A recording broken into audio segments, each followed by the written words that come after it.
Hi, everybody. Super excited to have you guys here at another exciting episode of the Perfecting Peds show. Our star, Jenna, is with us, and our incredible star, Danielle, is with us today. I know you guys are excited to hear from her. So one reason why you should stay tuned is hyperemesis gravidum is something that so many people don't encounter. Jenna and I, for example, we see it in the ER. That's about the only time we witness it. Catching it early, knowing what to do with it, that is all Danielle's world to be able to educate us on. So stay tuned and you'll get to hear so much more about what you can do to be able to help your patients.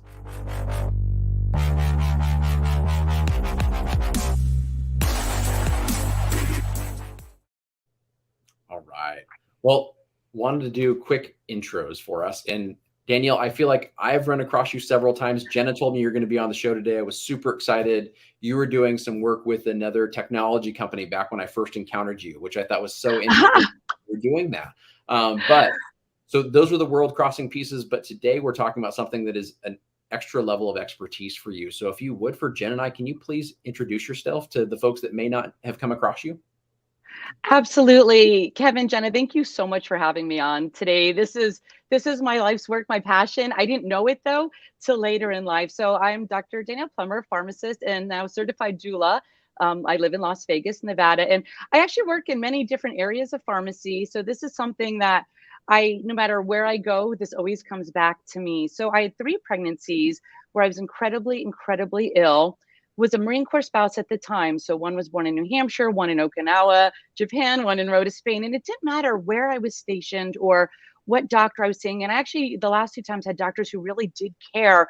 It's just not known about hyperemesis gravidarum, what it is, how we treat it, how we should be treating it, and what that potential negative outcomes are for both mom and baby. So I do want to just mention a few disclaimers. I always like to say, I try not to do any trigger warnings, but sometimes it comes up. So if anybody's currently suffering or has been through this in the past, please, I try to do a warning. I don't think today we'll mention anything there. And because I do work for other companies and volunteer for other associations, what I talk about today is just strictly my own experiences and beliefs, and not to do with anyone else I work for. So now that that's out of the way, hyperemesis gravidarum, Kevin, Jenna, where would you like me to start? Well, you can start at the pronunciation if you would, Danielle. So I've looked across like multiple settings. That's great. And gravidarum and gravidum, like I run across them all the time. So the appropriate way for us to stay clinically sound is gravidarum. That's how I say it. Let me check with the other. I literally have women around the world reaching out to me for help. So I bet it depends on the accent, where you live. I grew up in New Jersey. I live on the West Coast now. I've been overseas, like I said. So I wouldn't go by how I say it, but definitely I'll find, we'll get back to you on that one. Change the ticker, everybody, so it says gravidarum now. So Jen and I can look like we've got our stuff in line. New Jersey Soul Sisters. Yes, Jenna. So it sounds like it's something out of Harry Potter, right? But the word actually comes from the Latin. So hyper meaning too much, emesis is vomiting, and gravida is pregnant. What I've learned though, and we're going to dive a little bit deeper into how do you diagnose this, what treatment options are available. However, I've met so many women that have a constant state of nausea. Even though they're not vomiting, they're still not getting the nutrients they need. Everybody knows how important it is to get nutrients while you're pregnant. More important than even on your own, because it's not only your life, but the baby that's growing inside of you. So that's one of the key points with this disease state. That's a question that'll come up sometimes. I'm not vomiting. I have this crazy nausea that won't go away. It's impeding my life financially, physically, mentally, socially. Jenna's raising your hand. Yes. I never threw up. I should not say never, but in like all 3 pregnancies, I probably threw up once, but my first specifically up until like 27 weeks, like that, it was a constant. And like, nothing I could do was working for me. And then I didn't realize till my 3rd that because of like my food aversion from the nausea, that I was actually deficient in B12, very deficient. And then I was also on top of it, wildly anemic, almost at an 8 for my hemoglobin, and needed iron transfusions. And I swear, I'm sure you're going to talk about this, but this is all induced by my aversion to certain foods that I normally like, but I just like could not do when I was pregnant. Yeah.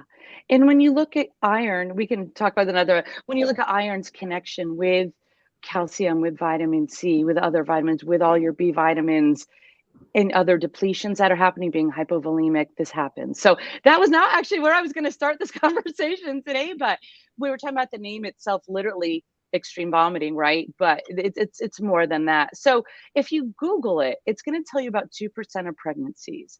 Now let's dive into that one, unpack that for just a moment. Last year, in the past few years, it's been an average about 3.6 million pregnancies or deliveries in the United States. 2% of that, you're looking at 75,000 women. But research from the Her Foundation showed that about a third, up to a third, don't make it to term, either from miscarriage or choice termination. And when I say choice, it's not a choice. These women, their organs are failing, they've lost their job, they're about to lose their lives. So, yeah, Kevin, right? I think most people don't realize that. So, I grew up like most people. You see it in pop culture. You see a pregnant woman, she gets sick, then she glows for the rest of the pregnancy. I was expecting that. After 3 pregnancies, I went to pharmacy school and was sitting in class. And I still remember vividly learning about TPNs, total parental nutrition, thinking, we can feed people who can't eat? How come I went through 27 months of my life and nobody spoke to me about nutrition when I had this disease state happening? And I didn't even have a name to the disease state until my 3rd pregnancy. So kind of crazy. When I did this presentation at Emergency Medicines a few weeks ago, I pulled up my old medical records and the notes literally say, encourage fluids, drink more water. And the thing is, if I could have done that, I would not be in the emergency room and seeking medical care. So always make sure you get a great medical treatment plan. But let me back up for just a moment. What is hyperemesis gravidarum? There is no consistent definition around the world. My favorite is from the Her Foundation, their hyperemesis.org. They're the reason I actually got a diagnosis my 3rd pregnancy, not from the clinicians at the hospitals that I went to. And I just have it here so I don't mess up the wording on this one. I get it right. A potentially life-threatening pregnancy disease that may cause weight loss, malnutrition, dehydration, and debility due to severe nausea and or vomiting, and may cause long-term health issues for mother and baby, or babies, because we know it's a higher risk the more babies that are growing inside mom. Can result in dehydration, electrolyte disturbances, and nutritional deficiency, and may require parental nutrition. So severe cases can result in Wernicke's encephalopathy, central pontine myelinitis, hepatic dysfunction, and renal failure. The diagnosis of hyperemesis gravidarum is also associated with low birth weight, intrauterine growth restriction, preterm delivery, and fetal and neonatal death. So that comes from hyperemesis.org. The co-founders and the board members are just, I owe my life and my children's lives to them. So big shout out. They're one of my favorite resources. The other one, Up to Date, literally has been keeping it up to date, has great guidelines on how to treat this. I would say ignore the ones some major medical institutions still are saying, be conservative, treat cautiously, watch and wait. I'm telling you, that is not the right approach for this disease state. I'm urging anyone that works for any of those medical resources or any of those health systems, please update your sites and your research and your information that clinicians are using to treat this disease state. Wow. You know, I have a question as a dad, and when my wife was going through like her pregnancy and we were noticing like nausea, like when the nausea would start, it was our first baby. So for Savannah, it was the first time feeling these things. For me, it was the first time having my wife ask me these kinds of questions as her pharmacist husband, like, you know, what do I do for these things? Yeah. And Sean went over those things last week, you know, with doxylamine utilization and ginger and B6. So all of those things like are kind of the common pieces: restricting meals, decreasing sizes of meals, having them, you know, more frequently. When do we get past that point, Danielle? I was really wondering from your perspectives, and sorry, or Dr. Plummer, whichever one we want to go with. Danielle works perfectly fine. Thanks. So with that though, Danielle, Yeah. when should women, when they're in the outpatient setting, go from this is just something my body has never experienced before and it's just nausea, it's related to the pregnancy, to I need to go and see someone and get additional attention and help because this could be something very serious? And also, That's where, go ahead, Jenna. not to interject, I think the most important thing too is that a lot of times women are experiencing these symptoms super early on, right? Like 5 weeks. They don't even have an OB or an OB that will see them. So that's where I think the value of us is that, you know, you're getting that random text, that panic text that like, I have not told anybody yet, but I am like, I need to do something. And the OB literally will not see them sometimes. I know mine personally until 10 weeks. Yep. So if you could speak to that too in this. Yeah, and that's the $1 million question, right? So we know about, I want to say up to 80% of women who are pregnant will get nausea and vomiting. WebMD has a quote on their website saying 30% have a prescription for Zofran. You're on Danzatron, your most common antiemetic. At what point do you need to seek additional help? When a woman goes to the emergency room, how many times are they having repeat visits? What we're looking for is your subjective and your objective. So you want to go get labs done. Up to date has 3 stages that they look for. And the third one is nausea, vomiting with hypovolemia. That's where you know you're in a serious condition. So looking at your electrolytes.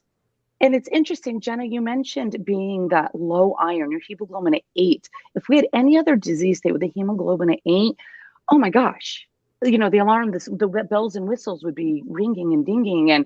But our pregnant moms, for some reason, they go, oh, you know, it's just from being pregnant. And Yeah. right, And I it's wild.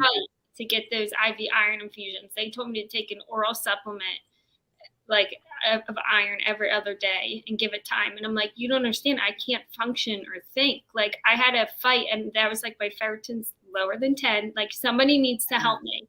And that advocating, which is obviously so important for this disease state as well. Your case, unfortunately, is the typical example. Why would you have to fight for it? Right. So when they come into the emergency room, that's when I say, when you've lost your ability, look at your activities of daily living. That's my first one. If you're vomiting, how much, how often, how much weight have you lost? Are you unable to do your normal? Can you go to work? Can you get out of bed? Can you socialize? Can you meet your friends and go to the movies or cook dinner for your family? When you've lost these abilities, that's the first sign. Are you dizzy, tachycardic, starving, thirsty? One of the women that quoted, I wrote this book for the conference to use as a handout, and it's free on my website, hgpharmacist.com. The book is Dear ER Doctor, Please Believe Me, because these women, they're dizzy, like I said, tachycardic, they're not getting nutrition. One of the women that contributed to this guide said, understand we're having about 100 to 200 calories a day. We're not making this up. I always say bring an advocate, whether it's personal or professional, because when a woman goes into the emergency room or tries to get hold of an OB and says, I haven't eaten for days or weeks, and that turns into months, they're not exaggerating. And these old wives' tales have to be done away with. So another thing is, are you vomiting bile? And is there prolonged fatigue, brain fog, depression? Now, this is not caused from mental health, but you take away anyone's ability to eat, to drink, and exercise, right? The foundation of optimal health, you will cause mental health complications. So we want to catch it before it leads to that.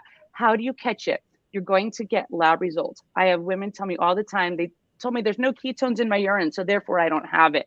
We never use one lab result to diagnose a disease state. I would say the same for this. So how are your electrolytes? You're looking at your potassium, your sodium, right? Magnesium, your calcium, your vitamins, Jenna, you mentioned B12, all of your B vitamins, not just your B6.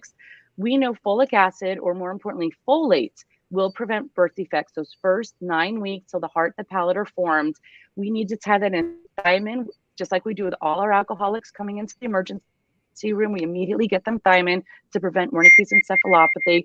Kimber McGibbon from the Her Foundation pointed out to me, the RDA is way off base here. Government, please update these guidelines. It says like 1.4 milligrams of thiamine are needed daily for pregnancy. No, we're looking at hundreds, just like our alcoholics. If you are not keeping any nutrients down, that's not me dinging. Is that you guys? I don't know who's dinging there. You know what I mean? Perfect. Me, sorry. Okay. That's okay. We're looking at your glucose levels. I've met many women who were pre-diabetic, maybe on metformin prior to becoming pregnant. Now they're in the state of malnourishment, and all of a sudden they're hypoglycemic. So have your glucose test. Yes, look at your ketones. Is your body breaking down those reserves?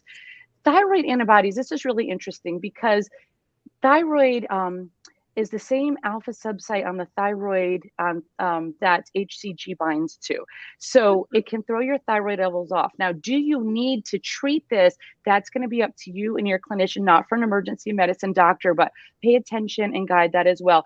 Look at your liver function tests. Look at your BUN, your serum creatinine. How is your kidney function? And when we talk about medication therapy for this disease state, a lot of medications are not going to work if you're on antacids and don't have acid in your stomach.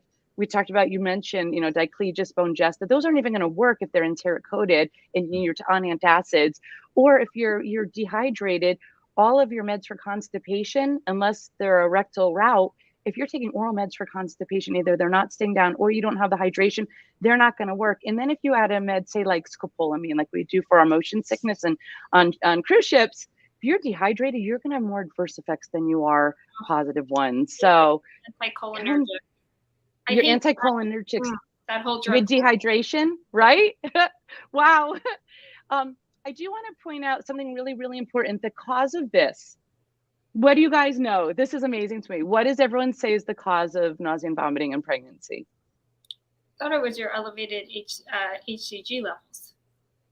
Kevin, what did you and your wife learn? So we'd always heard it was anatomical change.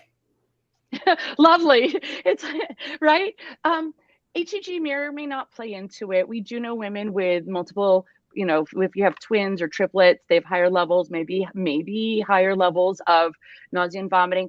The HER Foundation, so Dr. Marlena Feggio, Kimber McGibbon, in partnership with their board, their other researchers in USC, published on the genetic cause. It is the GDF15 gene, which Dr. Feggio said is higher in these women than patients going through chemotherapy. That is what's causing the exact emesis. So do away with your HCG. Yes, anatomical changes. Mind blown. So this is really, really, really important research. They've published in the journal Nature. I don't know why it didn't get picked up more publicly, but they recently found more genes and did a poster at SMFM, Society for Maternal Fetal Medicine, last month in San Francisco. Wow. And it's just like my life's mission to get this out to everybody. Yes, HCG might, but we also have women with high HCG levels that don't have this. So they have the gene, and now they're working hopefully to get targeted therapies so that we can actually treat the cause. All of our medications are, right? All of our medications that we use for emesis now are antipsychotics, we mentioned the anticholinergics like antihistamines and serotonin antagonists. So we're looking at weighing that risk versus benefit. Ondansetron had some, I believe, incredibly flawed studies in Europe. Everybody ran wild. Do not Google ondansetron safety in pregnancy, please. Every law firm will have every pregnant woman terrified to take this. Latest research, firsthand. Stop. Don't look at it. The cause of it. Now, we talked about you're missing that folic acid or that folate, right? You're missing your other B vitamins. You're going to have potential risk of birth defects and so many other complications. So what are we doing now? We weigh that risk versus benefit when we look about treatment options. They're Band-Aids. And I haven't met a woman who's actually diagnosed with hyperemesis gravidarum who can take one medication and solve this problem. We're looking for combinations. My personal method, and this follows the up-to-date guidelines, is first you're going to treat the hypovolemia, right? Then you're going to, you want to use fluids. There's a session I went to at ASAP, the Association for Emergency Medicine Physicians, was in San Francisco in the fall, and one of the clinicians led a session that said, normal saline should not be the norm, especially in renal dysfunction. In pregnancy, we have this extra volume. We don't want to keep giving them more and more and more sodium. Lactated ringers should be your fluid of choice. In this case, we need those electrolytes replenished, right? So look at what in sepsis too, Danielle. That's very new, where they finally found that it was superior. And so, right when I was leaving the hospital, I was just pushing. I'm like, we do, because it's such a knee jerk, right? Because we've been doing this for 12, 15 years that I've been practicing. And then all of a sudden it's like, oh, nope, you need to do LR. So it was a really big transition in clinical practice. But I do, there's a reason surgeons have used it for years. And that's where the studies, where it parallels sepsis, it parallels alcoholism, it parallels bulimia, it parallels other diseases of Right. malnutrition that can lead to end organ So, damage. yeah. Where it's different though, we want to replenish our fluids really, really slowly, opposite of sepsis, where you want to get the fluids in fast. Mm-hmm. Certain other common medications we use in the emergency room, like metoclopramide, right? Your Reglan, if that's pushed quickly, oh my gosh, you're going to end up with panic attacks. You're going to end up with these dopaminergic effects. Long-term outpatient, what I'm going to tell my outpatient pharmacist to look for. These pregnant women are holding healthcare. Jenna, you mentioned how you don't see your OB till 10 weeks, right? No. It's incredible. Primary care doctors are going to say, do what your OB says. And Psychiatrists, they're going to yeah, say, I don't want to help you nicely, professionally, or they're going to say, more times than not, they're saying, like, I don't want to touch a pregnant person. I don't want to prescribe you anything. So they basically have told so many of my friends and family, like, I'm not comfortable with this, so I'm going to do nothing. Yes. And then psychiatrists, if you're on mental health medications prior to becoming pregnant, or you need them through your pregnancy or even postpartum, psychiatrists, some of them will do the same thing. They'll say, do what your OB says. The OBs are not trained on adverse effects of antipsychotics, which is one of the main classes of medications used for hyperemesis gravidarum. So I'll have women come to me after horrific first pregnancies, blinking eyes, twitching muscles. They lose their driver's license. They lose their ability to watch the other children. They lose their job. And it takes a specialist to diagnose, oh, it's from the Combazine that you just spent 6 months taking, or your haloperidol. Yes. So this is real and this is happening. These are things that as an outpatient pharmacist, look for. What medications are you taking? And then I like to get off the meds that aren't working. If you start with your vitamin B6, your doxylamine or other antihistamines, your Benadryl, and you're on these long term, whether it goes by brand name, Diclegis, Bonegest, if they're not working and your disease state's escalating, let's get you off these medications that aren't and try some other combinations that might. But in the meantime, get that IV therapy set into place until you can get off it. Now, all of us know that anytime you introduce a line into a body, you're introducing a risk of infection as well. And that's where you have to weigh your risk versus benefit. Do you need some type of standardized therapy? What I want to see eliminated is women going repeat visits to the ER over and over and over, getting stuck. They end up looking like heroin users with collapsed veins and poked. Let's get you a midline, or potentially if you're not getting any nutrients for many weeks or months, get you a PICC line, get you that nutrition. A big key point though, who is writing your TPN? I've seen horrific outcomes. I was going to say, good luck getting that one, because even in kids, like, that's such a need outpatient, and there's just such room for error, and the gap, or the knowledge gap, I should say, is huge with that. Yeah.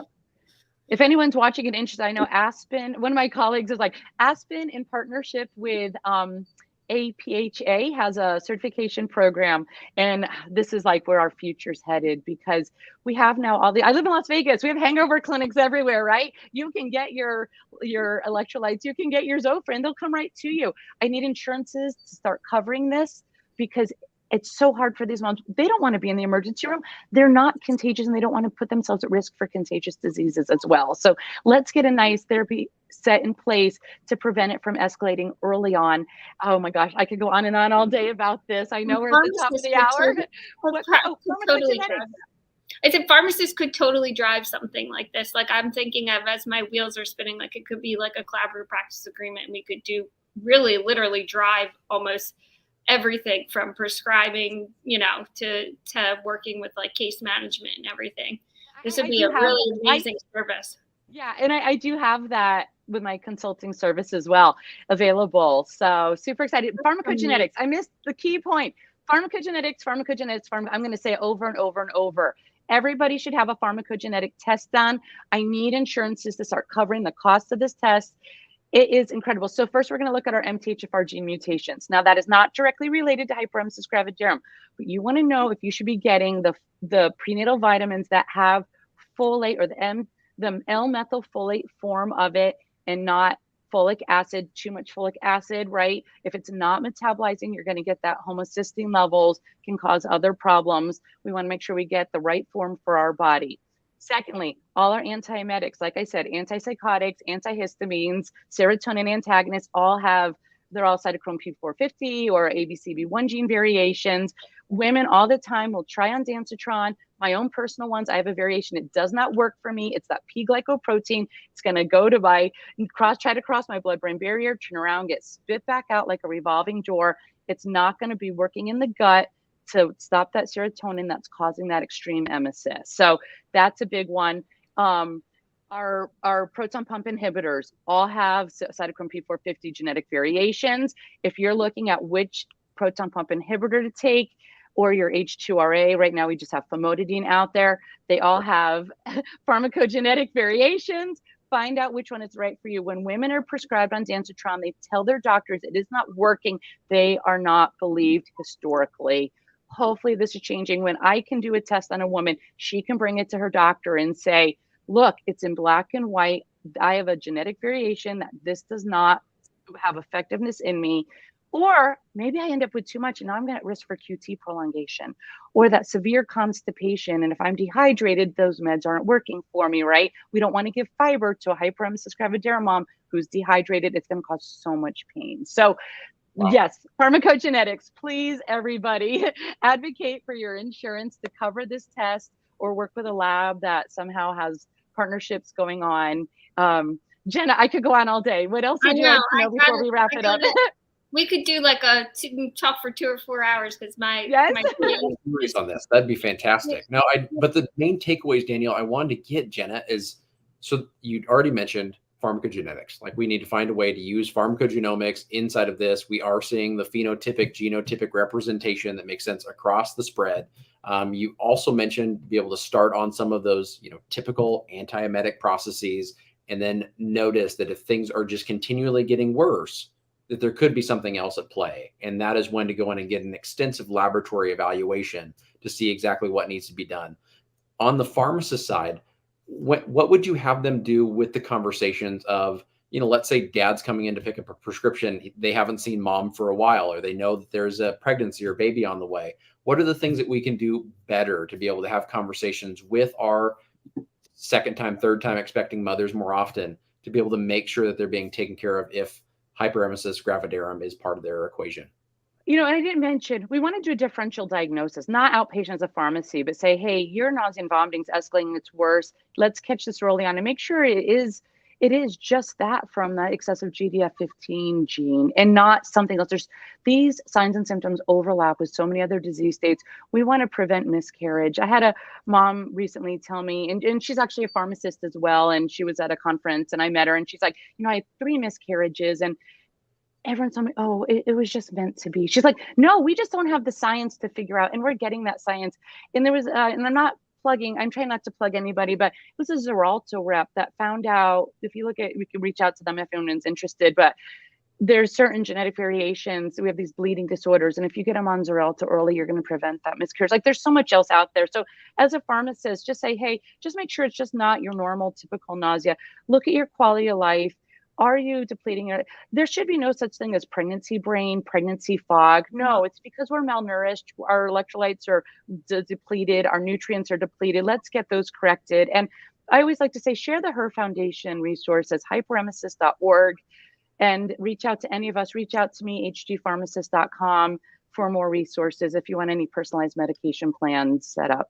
I love it. I would like to give one plug to Dr. Householder in Birmingham, Alabama, he called it the Morning Sickness Clinic 3 months ago. And he called it that because women don't know the name of the disease state. So I know women with hyperemesis gravidarum do not want to be told they have morning sickness. Please, they do not have morning sickness. Crackers and gingers, Kevin, like you said, you've tried that. It doesn't work. It doesn't help. We need real medical care now. If anyone's near Birmingham, I got to give him a great plug because kudos. It's just phenomenal what T's creates. It's like a spa. You walk in, you're treated with warmth and respect and proper medical care, and not like going into emergency room, which is all just bright lights and lots of screaming and noises and potentially contagious diseases. So hopefully we'll get more of those around the country in the future. And so cool. Oh my gosh. So many resources. My big thing is don't suffer alone. I think historically women just go, this is normal. Charlotte Howden out of the UK has a documentary on Amazon Prime called Sick. Please, it's only about like between, I don't know, 15, 30 minutes. Share that. It talks about all the research going on with it. Take a look at Dr. Marlena Fejos. Oh, just came out this week in the New York Times with an article on her story. She wasn't believed. She was told it was in our head, has spent her life's work. And with the partnership, like I said, with her foundation, USC just published another poster on the GDF15 gene. So dispel the old wives' tales, get proper medical care early. And Kevin, if you have women coming into your pharmacy, let them know there's many, many options available. If anyone tells you we've done what we can, or, you know, ginger crackers, you know, small, dry meal, brat diet. No, we need protein for sure. And we need nutrients. And let's figure out how to get you those early on. I love it. Huge plug for Danielle is that we need you inside of RPH Ally as often as possible to drop these knowledge bits. We have a better understanding. I think everything from spa-like experiences for patients to pharmacogenomics to understanding complex disease states, things that we all need to be able to talk about and be able to connect the dots together. So I'm looking forward to you being there. That'll be so much fun, especially in the pediatrics channel or anywhere in there. Jenna, the one thing I want to make sure that we did mention too is you've got an exciting training. It's coming up quick. Yes. March 29th, we're going to do, me and Jamie Wilkie are partnering to do like a 3.5 hour, 4 hour webinar just on like A to Z, how you get started as a clinical pharmacist, every single resource you would ever need. And I was so frustrated, you know, in the beginning of my journey, because I was like, why does nobody have a 1, 2, 3 of how to do this? And my life's mission is really to, I wish something could be easier, and I'm going through something like the annoyingly hard way is to make sure like I pass that information on. Even like yesterday, getting credentialed in Minnesota, I'm like, this is, nobody could give me guidance. And so I wrote an SOP and sent it to the doc station. So here, please use this for future pharmacists so they aren't frustrated and wasting their time. So again, it's what I wish I would have known, sharing all my documents, sharing some of my favorite people and resources, and really for a very, very low price.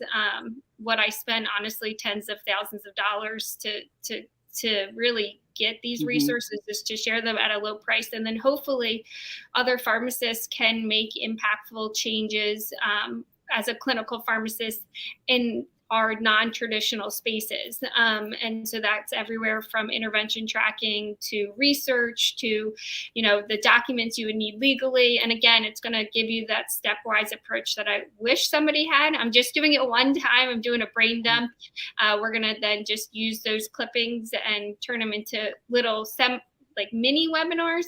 And then really, if you have any more interest in doing that one-on-one coaching, that's where Jamie Wilkie comes in, because I just like my little people and my female patients, and I have no interest in coaching. So it was kind of using both of our brains. But yeah, I mean, Danielle, if you want to join, you are more than welcome. I always look at Danielle as a colleague and really somebody, a mentor, and someone I can learn from, because she's doing amazing things, and her experience and expertise in this is something that I'm lacking, even though I'm in that field. So again, thank you for teaching me today. Oh, man. Oh, absolutely. My pleasure. You know, and we need to just help our pregnant women. Medical gaslighting is real and it needs to stop. We have medication therapies available, not perfect, you know, risk versus benefit. And we have a team, a whole profession out here who are licensed clinicians, easily accessible to help you. So any pregnant women out there, family members, please reach out. We're here to help. Thank you, Kevin, Jenna, for having me on today. It just means the world. I appreciate it. Thank you. I hope everybody watching that will watch the recording of this enjoyed as much as I did being here with two very brilliant colleagues of mine, just to learn a ton. And I look forward to having you back again, Danielle, to tell us even more and to dive into some of those details. It's an important topic that impacts so many people that don't even realize that they need the help. And now they can know they've got a resource for it. We will catch you guys hopefully over on RPH Ally. We'll put a lot of information in the show notes for what Jenna and Danielle are doing, all those incredible things. And we'll hopefully talk to you really soon. Bye. Thank you guys. Bye.